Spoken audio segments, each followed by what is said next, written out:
What's going on, beautiful people? It's Paige again here at the podcast summit here in Atlanta 2024, and I'm here with another amazing guest. Can you tell us who you are and tell us a little bit about your business? Hey, you already know what it is, man. We make art, we sell art. In your face, in your face art, man. I'm a digital artist and creator. I make canvases, posters, t-shirts, hoodies, you name it, man. Artwork that goes in your face. I've been drawing since I was like 4 years old, and I have my own store here in Atlanta, and I do almost every single anime convention in the ATL. Some of your favorite voice actors and artists have my work from all around the world, man. That's dope. I'm a traveler too, so when I find a bag, I like to stick with the bag. And the biggest thing is, can it go over the arm of a carry-on case? Oh yeah, for sure. Okay. Yeah, for sure. Because that sometimes, like you said, you were showing your bag and it had a bunch of stuff in there. Yeah. Sometimes you want to carry all that. You want to put it over the handle and just keep it moving. Yeah. Now, what inspired you to start this brand? Oh man, ever since I was a kid, we couldn't get like all the name brand stuff all the time. So when I was a kid, I used to draw and stuff and paint on my clothes because I wanted something different and something unique. And if somebody stole one of my t-shirts, and I was like, man, if it's that good to steal, it's that good to sell. And from there, I found out about digital art, where you can maximize your time by drawing one thing and being able to duplicate it on a massive scale. So ever since then, I started doing anime conventions in Atlanta, Power Ranger events, MegaCon, all these different events all throughout the US, and it just started taking off online and in person. So now, are most of your products direct to garment, or it alternates? Nah, this is a cut and sew process. This stuff doesn't fade, it doesn't shrink, and it's made in the US. So yeah, this stuff doesn't go anywhere. I got sizes that go all the way up to 5XL. They're American size as well. Okay, now you travel. Was it mostly personal or I do a lot of personal. Yeah, I do a lot of personal traveling. That's like my guilty pleasure. So me and my girl, we travel a lot, man. So I mean, everywhere from DR, Italy, Paris. I just did Thailand, Bangkok, Pattaya. So I love to travel like that. I want to go to Tokyo in October. That's my next goal. Listen, that's on my goal for like 26 right now. So during the pandemic, I wanted to hit 40 countries by the time I hit 40. Oh, wow. Unfortunately, the pandemic happened. Yeah, the pandemic, kind of put a damper on it. And when you're talking about having a real one, my wife surprised me 3 years in a row with a trip to a different country for my birthday. And she finally pushed me over the hump. And so I'm over the 40. So now I'm pushing 50-50. Dang, okay, let's go. Let's you go. Know what I mean? So now, the podcast summit. What brought you to the podcast summit? David and them, they were real cool people, man. They showed me a lot of love. So most of the Circle CEOs and David and them, I did a lot of artwork. I would bring them artwork of them all the time. And even one of my pieces, they all have this hoodie. So I want to learn about doing podcasting where I can actually draw people live and interview them at the same time, but with a little bit of humor and comedy in there. So I just came out here to learn and show love and support as while we're doing it. So how much of yourself is in the characters, right? Like you got what's that, Raphael on there? Yeah, it's my favorite Ninja Turtle. You got Dragon Balls. All this is in me. All this is in me. So you out here go-karting it up, and listen, when you get to Japan and you do the go-karts. Oh, it's gonna go crazy, man. I want, and I'm gonna dress up in the outfit and the costume. Oh man, ready? You already ready? You got it planned out. Oh yeah, for sure. So now, as far as art, for some people, art is therapy. And you mentioned growing up that you didn't have a chance to get the name brands, and so you decided to do your own. How much of that today is part of your therapy?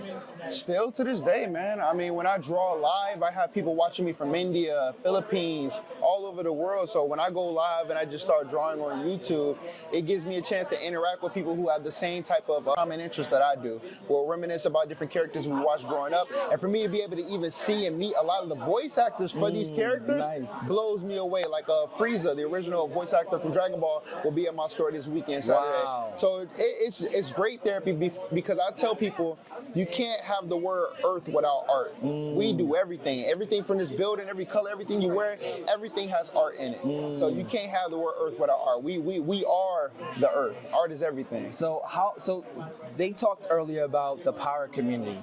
How has the power community helped you grow, right? The power community. The power of community. Oh, power of 100%.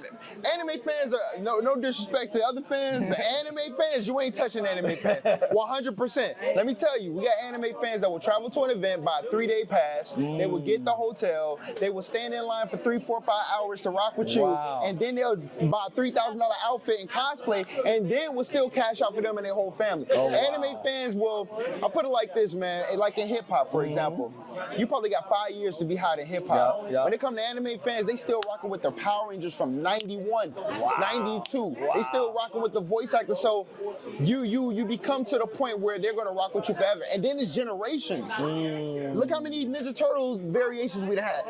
I was rocking with Sonic back in like 91, 92. Sonic the Hedgehog is still prevalent to this day. Yes, it is. Yes, it is. So I veered off into the anime world and the video game world because some things they don't let it grow and you grow with over time. Anime, you can't beat it, man. It's here and it's forever. It ain't going nowhere. Now, as far as your podcast, right? Like, how do you see your community helping you grow that podcast? They're already doing it. Oh, they already do it. Like, soon as I start my very first interview, they're going to support because I'm supporting what they support. So it's a community thing. Just like you said with the Sonic, we all have that common element that brings us together. And I love it when it comes to fictional characters because a fictional character like a Sonic the Hedgehog is no race. It's everybody combined. And it's something that we all grew up with and we all love, and we pass it on to the next generation, and it's positive. So, you know, the community itself, it feeds on itself and grows over time. That's super dope. Listen, I wish I had your energy and your community. It's in your face, man. Shout out to RDC World. You know, if you know, you know. And yeah, we're building things and we're growing.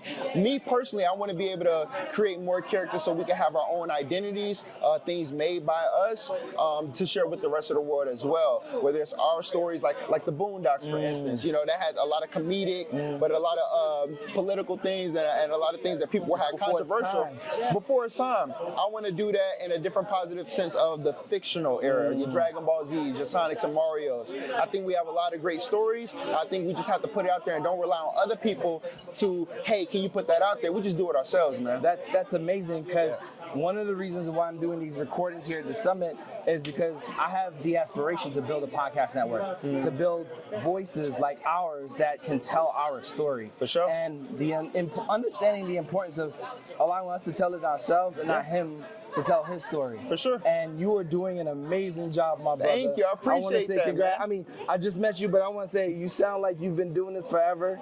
And the smile on your face shows me the joy this thing brings to you. It does. So I want to just say, brother, I love you. Love you too, and I man. appreciate the energy you're putting into the room because it could have been a different way, man. Oh, no, for sure, man. Me and my brother over here with the popcorn, he been doing, me and him, we feeding off each other energy, man. I love his vibe. And when I see everybody coming, just doing their things, a lot of entrepreneurial spirit, no fights, no shootout. Like, hey, listen, I'm telling you, we got black people that can come together and do this. It's power. Yes, and we is. have some of the highest spending in the world. So when we can cultivate that and put it into our own things and start owning things, then, I mean, we're going to be a powerhouse to deal with. Listen, I talked to a financial literacy coach earlier, and I was like, listen, we need more like you, you know, because at the end of the day, ownership and understanding how to properly manage that ownership is key. So with that being said, tell people where they can find you. Hey, man, you can find me at In Your Face Art on all platforms. In Your Face with InYourFaceArt.com, man. I've been drawing since I was 4 years old. You see it right there. So find me on YouTube, Twitter, Instagram, Facebook, all that good stuff, man. You'll find me on there, and best believe it's in your face. So do me a favor, leave one message on following your dream, because you look like, and the smile on your face makes it seem like you're following your dream. For sure. I'll tell you one thing that I learned, man, and it took me a long time to learn it. A lot of people, when you grow up, will tell you that life is not a video game. It is. I lose in a video game over and over, and I pick it right back up and keep on playing it until I win. I learned the cheat codes from people that did it before me, how to get around that level, how to beat that level. And just understand, it's always going to be a new challenge. You can't be a hero without having a villain. So every time you have a villain, it's just going to make you stronger every single time, man. Kind of like Goku, Dragon Ball Z. Shout out to Akira Toriyama. You already know what it is. Listen, I got nothing else for this, brother. Go, this was another dope interview with another dope guest. Hey, until next time, peace. You already know what it is. In your face. Let's go.